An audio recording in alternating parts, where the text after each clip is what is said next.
دعا مسلمان میں عقیدہ توحید پختہ کرتی ہے، اور دعا اس دولت کا نام ہے جو صرف مومن کے پاس ہے، کافر کے پاس نہیں۔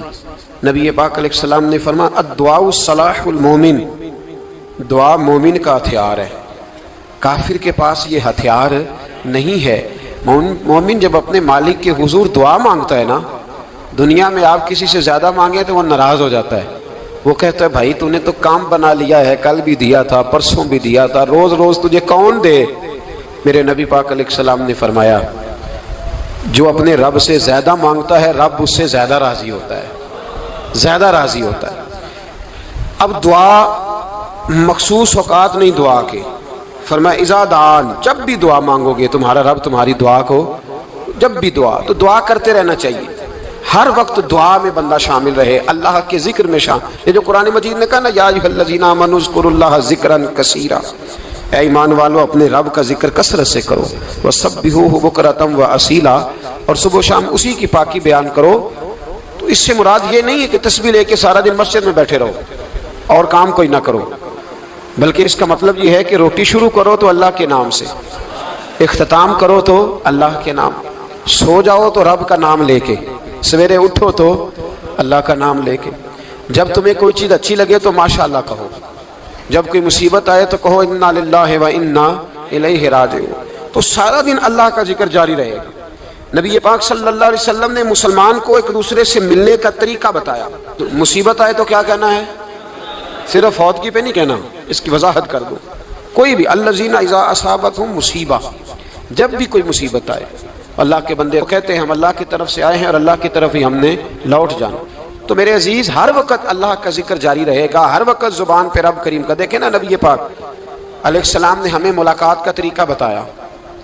ایک صحابی آئے تو انہوں نے آ کے کہا السلام علیکم، نبی پاک علیہ السلام نے فرمایا رب تعالیٰ نے اسے 10 نیکیاں عطا فرمائی ہیں۔ دوسرے آئے تو انہوں نے کہا السلام علیکم ورحمۃ اللہ، تو محبوب فرمانے لگے، امام بہقی نے اس کو لکھا ہے، محبوب فرمانے لگے رب کریم نے اسے 20 نیکیاں عطا فرمائی۔ ایک اور آئے، عرض کیا السلام علیکم ورحمۃ اللہ وبرکاتہ، محبوب فرمانے لگے اللہ نے اسے 30 نیکیاں عطا فرمائی۔ اچھا اس کا مطلب کیا ہے؟ السلام علیکم، تم پر سلامتی ہو، سادہ ترجمہ یہ ہے کہ تم سلامت رہو، تم سلامت رہو، ورحمۃ اللہ وبرکاتہ، تم پر اللہ کی رحمت بھی ہو اور اس کی برکتیں بھی۔ وہ کیا کہتا ہے؟ وہ کہتا ہے وعلیکم السلام، تم پر بھی سلامتی ہو، ورحمۃ اللہ وبرکاتہ، اللہ کی رحمت ہو اور اس کی۔ یہ جو مسنون دعائیں ہیں نا جو حضور نے ہمیں دعائیں سکھائیں ہر موقع پہ، ان کا کمال دیکھیے۔ اب ایک مسلمان نے آتے کہا السلام علیکم، اس کا مطلب کیا ہے؟ تم پر۔ اب وہ جھگڑا کرے گا اس سے، اسے مارے گا، اس کا مال چھینے گا؟ اس نے تو آتے ہی کہا ہے تم پر سلامتی ہو۔ تو جو سلامتی کی دعا دینے والے ہیں وہ جیب تھوڑی کاٹیں گے، وہ غبن تھوڑی کریں گے، ڈاکہ تھوڑا ڈالیں گے۔ اسلام نے لفظ ہی وہ سکھایا ہے کہ فرمایا جب تم نے ملنا ہے تو تم نے دعائیں کرنی ہیں ایک دوسرے کے لیے۔ اب ہمارے ہاں نئے نئے لفظ آ گئے، ٹیلی فون اٹھایا تو کہا ہیلو، اس کا کیا ترجمہ ہے؟ کون ہے، اس کا کیا ترجمہ ہے؟ جی جناب، اس کا کیا مطلب؟ ہم نے دیکھا بڑے بڑے سمجھدار لوگ السلام علیکم کی بجائے کہتے ہیں کیا حال ہے۔ بھئی کیا عجیب بات ہے، بھئی کیا حال ہے کا کیا مطلب ہوا؟ وہ بعد میں کرنے کی بات ہے۔ اور کچھ تھوڑا سا جو ادیب ہیں، جو بیچارے حروف کے پیچ و تاب میں رہتے ہیں، وہ کہتے ہیں آداب عرض ہے۔ وہ کیا ہوتا ہے جی؟ اسلام نے دعا سکھائی ہے السلام علیکم، یہ کتنی خوبصورت دعا ہے۔ جب آپ گھر کے اندر داخل ہوئے تو آپ نے دعا دی السلام علیکم، یہ دعا دی آپ۔ ایک صحابی حاضر خدمت ہوئے، عرض کی یا رسول اللہ صلی اللہ علیہ وسلم میرے گھر میں غربت رہتی ہے، کیا کروں؟ نبی پاک علیہ السلام نے فرمایا جب بھی گھر جایا کرنا گھر والوں سے سلام لیا کر، گھر والوں سے کیا کہا کر؟ السلام علیکم، جب بھی گھر جائے۔ یعنی گھر آیا، اب گھر والوں نے بتایا کہ ماچس کی ڈبیا تو لے آؤ۔ اب یہ دکان کونے پہ تھی گھر والے پہ، وہاں سے ماچس کی ڈبیا لے کے واپس گیا تو کہنے لگا السلام علیکم۔ پھر گھر والوں نے کہا ہو بتانا یاد ہی نہیں رہا، چینی بھی ختم ہو گئی ہے۔ تو یہ پھر گیا چینی لینے، لوٹ کے آیا تو کیا کہا؟ جب اللہ چاہتا ہے تو کہے، جب اللہ کے رسول چاہتے ہیں تو کہے۔ اس کا ترجمہ یہ ہے کہ تو کہہ، تو سلام لے۔ اللہ رسول چاہ رہے ہیں کہ تو سلام لے تاکہ تیرے گھر میں سلامتیاں ڈال دی جائیں۔ تو فرمایا سلام لینی ہے تو نے، اور ساتھ تو نے اس طرح کرنا ہے کہ 3 دفعہ سورۃ اخلاص کو پڑھنا ہے۔ امام قرطبی نے اس کو لکھا ہے. اس نے کہا حضور غربت بڑی ہے. غربت بڑی ہے تو کہ وظیفہ بتائیں. فرمایا جب بھی گھر جاؤ سلام لو اور 3 دفعہ سورۃ اخلاص پڑھو. وہ صحابی کہتے ہیں میں پکا ہو گیا. اب وہ کچھ دنوں کے بعد، کچھ عرصے کے بعد، کچھ مہینوں کے بعد واپس آئے تو صحابہ کرام علیہم رضوان فرماتے ہیں ہماری خواہش تھی کہ یہ کچھ بیان کرے، اب بتائے جو وظیفہ لے کے گیا تھا اس کا رزلٹ کیا نکلا. کہتے اس نے بڑی حیرت انگیز بات کی، حیرت انگیز عجیب انداز میں. کچھ لوگوں کا دل ہوتا ہے نا کہ مجھے ملے میرے پڑوسی کو نہ ملے، اور کچھ کا دل ہوتا ہے یار مجھے بھی ملا ہے اور الحمدللہ میرے پڑوسی کو ملا ہے. تو صحابی جب حاضر ہوئے تو صحابہ کہتے ہیں ہمیں تجسس تھا کہ یہ کچھ بتائیں. تو حضور نے فرمایا کیا حال ہے تیرا؟ کہا یا رسول اللہ کمال ہی ہو گئی ہے حضور، میں جب بھی گھر جاتا ہوں سلام لیتا ہوں اور 3 دفعہ سورۃ اخلاص پڑھتا ہوں. میں تو امیر ہو ہی گیا ہوں، میرے تو ہمسائے بھی امیر ہو گئے. کتنا پیارا ہے یہ جملہ، کتنا حسن ہے. اتنا اچھا لفظ کسی اور کے پاس ہے ہی نہیں جو الفاظ ہمیں ہمارے رسول نے عطا فرمایا. اس کو اپنائیے، اس کو اپنائیے. یہ الگ بات ہے کہ لوگ مطلب کے لیے سلوٹ کر لیتے ہیں بڑا سارا، لیکن مطلب کے لیے نہیں. جس کو جانے اس سے بھی سلام لیں، جس مسلمان کو نہیں جانتے اس سے بھی. تو نبی پاک نے ہمیں مسنون دعائیں سکھائیں. رات کو جب سونے لگیں اللہ کے رسول صلی اللہ علیہ وسلم نے ہمیں دعا سکھائی. حضور نے فرمایا جب سونے لگو تو مسلم شریف میں فرمایا تم نے یہ دعا پڑھنی، اللہم باسمک اموت و احیا. تم نے کہنا اے اللہ میں تیرے نام پر مرتا ہوں اور تیرے نام پر جیتا ہوں. نبی پاک صلی اللہ علیہ وسلم نے ایک حدیث میں فرمایا کہ یہ جو نیند ہے نا یہ موت کی چھوٹی بہن ہے، یہ موت کا ایک حصہ ہے. جس طرح انسان سو جائے تو کوئی خبر نہیں ہوتی کیا ہو رہا ہے، بالکل وہ اٹھا ہے تو اس نے کہا ہو یہ کیا ہوا. سو جاتا ہے نا آدمی، اسے خبر نہیں ہوتی. اوہو میں نے تو 11 بجے اٹھنا تھا، یہ تو 3 بج گئے. اب اسے خبر نہ رہی. سوتے ہوئے لوگ چوری کر لیتے ہیں، بلکہ اس طرح بھی ہوتا ہے کہ آدمی نے گکھڑ اترنا تھا، وہ پنڈی سے آ رہا تھا لیکن وہ سویا ہوا تھا. آنکھ تب کھلی جب کاموں کی آ گیا تھا. اب اس کا اس پر زور ہے تو فرمایا کیا پتا اب تو کھل گئی کاموں کی، جا کے لاہور جا کے کسی جگہ پہنچ کے تو یہ بھی ممکن ہے کہ کھلے ہی نہ، نیند ہی موت کا سبب بن جائے. تو تو کہہ کے سو کہ یا اللہ تیرے نام پہ سو رہا ہوں. اللہ کس نام پہ سو رہا ہوں؟ یار اگر ہم ان دعاؤں کا حسن سمجھے مت اللہم باسمک اموت و احیا، یا اللہ میں تیرے نام پہ سوتا ہوں اور تیرے نام پر اٹھتا ہوں. گویا کہہ رہا یا اللہ میری نیند بھی تیرے فضل سے ہی ہے، اور اگر آنکھ کھل جائے تو وہ بھی تیرے فضل سے ہی ہے. کتنا اعلیٰ نبی پاک علیہ السلام نے انداز سکھایا. اور پھر بخاری شریف میں حدیث موجود ہے، فرمایا جب اٹھو تو کہو الحمدللہ الذی احیانا احیانا بعد ما اماتنا والیہ النشور. فرمایا جب تم سو کے اٹھو تو پھر کہو اے اللہ ساری تعریفیں تیرے لیے، تمام تعریفیں جس نے ہمیں موت کے بعد حیات دی. موت کے بعد فرمایا احیانا بعد ما اماتنا، ہمیں مرنے کے بعد گویا اللہ کا شکر ادا کر کے آنکھ کھل گئی. دیکھیں کس طرح اسلام مسلمان کو اللہ کے ساتھ جوڑتا ہے. فرمایا شکر کر آنکھ کھل گئی. کہ یا اللہ تیرا شکر ہے تو نے موت کے بعد ہمیں دوبارہ حیات عطا فرمائی، یہ شکر ادا کرو. گویا تم یہ نہ کہنا کہ میں اٹھ گیا ہوں تو میرا کمال ہے، یا یہ نہ سمجھنا میں اٹھ گیا ہوں تو میں بڑا پابند ہوں، جب میں ارادہ کر لوں کہ میں نے 11 بجے اٹھنا ہے تو پھر میں اٹھ جاتا ہوں. یہ نہ کہنا کہ یہ الارم بڑا اچھا ہے، یہ مجھے اٹھا لیتا ہے. ذہن کے اندر خیال کر کہ نیند تو موت کی طرح تھی، یہ جو میں اٹھ گیا ہوں تو اپنے رب کے فضل سے اٹھا ہوں. جو میں اٹھ گیا ہوں، جو ابھی اٹھے ہیں وہ تو بول دینا کم از کم کہ میں اپنے رب کے فضل سے اٹھ گیا. تو دعا سکھائی. پھر دیکھیے نبی پاک صلی اللہ علیہ وسلم نے فرمایا جب تم بیت الخلاء میں جاتے ہو نا، واش روم میں جاتے ہو تو گندی چیزیں ہوتی ہیں وہاں، شیطان ہوتے ہیں، جنات ہوتے ہیں، یہ گندگی پہ ہوتے ہیں.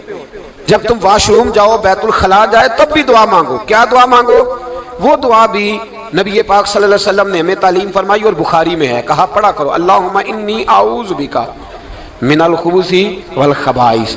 کہو اے اللہ ناپاک چیزوں سے میں تیری پناہ مانگتا ہوں، وہ نر ہوں یا مادہ ہوں. اللہ میں تیری پناہ مانگتا ہوں. واش روم کے اندر بہت ساری بری چیزیں ہوتی ہیں. جوان میری بات پر توجہ فرمائیں، وہاں بہت ساری گندی چیزیں ہوتی ہیں. انسان کئی دفعہ واش روم میں جاتا ہے اسے وسوسے زیادہ آتے ہیں. یہ نوٹ کریں میری بات. اصل میں نا ہم بات ڈھونڈ رہے ہیں علاج اپنی بیماریوں کا، حالانکہ علاج تو سارا مدینے والے رسول کے پاس موجود ہے. محبوب کے پاس ساری دوائیاں ہیں. تو نبی پاک علیہ السلام دیکھیں نا، انسان واش روم میں جاتا ہے اسے وسوسے آتے، برے خیالات آتے، وہ گناہ کی طرف کئی دفعہ مائل ہوتا ہے تو کہا تو دعا پڑھ کے جا، اللہم انی اعوذ بکا، یا اللہ میں تیری پناہ مانگتا ہوں، من الخبث والخبائث، ہر خبیث اور بری چیز سے میں تیری پناہ مانگتا ہوں، وہ نر ہو یا یار کتنا عظیم دین ہے، کتنا عظیم میرے مصطفیٰ کریم کا وہ والا دین ہے۔ اصل میں اللہ کرے بی اے پاس بچے کو بیت الخلاء کی دعا بھی یاد ہو جائے، ایسے یاد ہو جائے، اور اس کے ماں باپ سمجھ لیں کہ جوان ہو گیا ہے، تو اب ہو سکتا ہے اس کی طرف شیطان حملہ زیادہ کرے، اسے خراب کرنے کی کوشش کرے، تو لہٰذا اسے دعا سکھائی جائے تاکہ اس کو پہلے سے پتا ہو کہ میں نے اس بے ایمان سے بچنا کس طرح سے۔ اب آپ دیکھیے نبی پاک علیہ الصلوۃ والسلام نے ہمیں دعا سکھائی، مصنف ابن ابی شیبہ میں، کون سی دعا؟ واش روم سے نکلنے کی۔ اللہ اکبر، بڑی زبردست دعا ہے، بڑی زبردست۔ آپ یقین کریں اس ایک ایک دعا پر ایک ایک پورا بیان ہو سکتا ہے، ایک ایک۔ یہ اس لیے نہیں میں کہہ رہا کہ میں کوئی عالم فاضل آدمی ہوں، آپ کہیں گے کہ بتا رہے ہیں میں بڑا پڑھا لکھا ہوں، صرف یہ عرض کر رہا ہوں کہ اس کے فوائد پر، ثمرات پر جو اللہ تبارک و تعالیٰ امت کو دیتا ہے، ان دعاؤں کی جو فضیلت حدیثوں میں آئی، اور پھر جو اس کے فوائد ہے، اور اس پر بات کروں تو ایک دعا تقاضا کرتی ہے کہ اس پر پورا ایک لیکچر ہونا چاہیے۔ دیکھیے آپ واش روم سے نکلے، دعا کیا ہے؟ دعا کے لفظ کیا؟ الحمدللہ الذی، ایک حدیث میں لفظ ہے غفرانک، غفرانک، اے اللہ میں تجھ سے بخشش چاہتا ہوں۔ اور جو مشہور اور معروف ہے مصنف ابن ابی شیبہ کی روایت، فرمایا الحمدللہ الذی اذھب عنی العذاب وعافانی، فرمایا اے اللہ تیرا شکر ہے، واش روم سے نکلا ہے تو کہہ رہا ہے یا اللہ تیرا شکر ہے تو نے مجھ سے اذیت دور کی، وعافانی، اور تو نے مجھے عافیت عطا کر دی، اذیت دور کر دی اور عافیت۔ بولیے واش روم سے نکلا ہے تو کیا کہتا ہے؟ یا اللہ تیرا شکر ہے تو نے مجھ سے اذیت دور کر دی اور مجھے عافیت۔ ڈاکٹر حکیم ہومیوپیتھک ایک چیز پر متفق کم ہوتے ہیں، پتہ ہے نا آپ کو، لیکن اس بات پر سب کا اتفاق ہے کہ اگر کسی کو قبض ہو جائے نا تو شاید 70 یا 72 بیماریاں لگ جاتی ہیں اس کو۔ اور جب آدمی کو قبض ہوتی ہے نا، پیٹ کے اندر فضلہ جم جاتا ہے، خارج نہیں ہوتا، اس کو اعصاب کی بیماری ہوتی ہے، اس کے ذہن پر اثر ہوتا ہے اس چیز کا۔ آپ یہ مت سمجھیں کہ کھانا کھانا ہی ایک کمال ہے، اللہ نے یہ بھی نعمت بنائی ہے کہ کھانا جب خارج ہوتا ہے تو وہ بھی اللہ کا بہت بڑا احسان ہے۔ تو فرمایا تو سمجھا ہی نہیں، اگر تجھے قبض ہو جاتی، تیرے پیٹ کے اندر وہ چیز جم جاتی، تیرے لیے کتنی تکلیف کا باعث تھی۔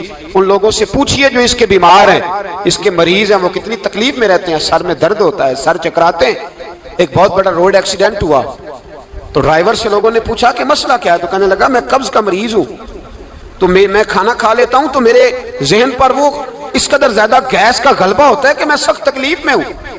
نبی پاک علیہ الصلوۃ والسلام نے ہمیں سمجھایا اور بتایا کہ سمجھ لو یارو، کھانا کھانے کی نعمت تو اللہ نے تمہیں عطا فرمائی ہے، لیکن کھانا کھانے کے بعد اس کا اخراج بھی اللہ کی بہت بڑی نعمت ہے، تو اللہ کا شکر ادا کرو۔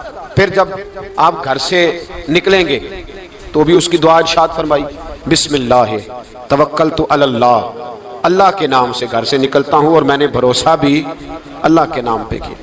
جب گھر سے نکلیں تو کس کے نام پہ بھروسہ کریں؟ بولیے حضرت رابعہ بصریہ رحمت اللہ علیہا، آپ تشریف لے گئیں حج کرنے، جس دن واپس آئیں اپنا اونٹ کہہ گئی جاتی دفعہ، کہنے لگی اللہ میں تیرے حوالے کر کے جا رہی ہوں، اور بسم اللہ توکلت علی اللہ، بھروسہ بھی تیری ذات پہ۔ جس دن واپس آئی نا اسی دن کسی نے بتایا کہ اماں آج ہی تیرا اونٹ مر گیا ہے، تو اونٹ کے سرانے کھڑی ہو کے کہنے لگی مولا میں تو تیرے نام پہ تیرے پہ بھروسہ کر کے گئی تھی، تیرے حوالے، میں تو تیرے گھر گئی تھی۔ تو لوگ کہتے ہیں اماں کے منہ سے لفظ نکلے تو اونٹ زندہ ہو کے کھڑا ہو گیا، کھڑا ہو گیا ہوں۔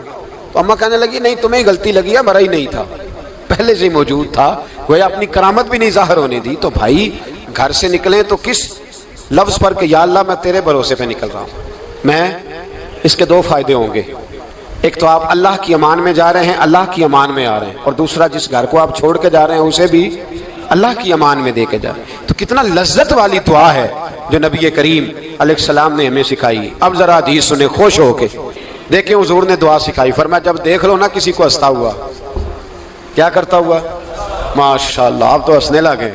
جب کسی کو ہنستا ہوا دیکھو تو کہا کرو اضحک اللہ سنک، یہ دعا یہ بخاری ہے، فرمایا دعا مانگا کرو جب کسی مومن کو ہنستے ہوئے دیکھو تو دعا مانگو اضحک اللہ سنک، اللہ تجھے ہنستا ہی رکھے، اللہ تجھے بولیے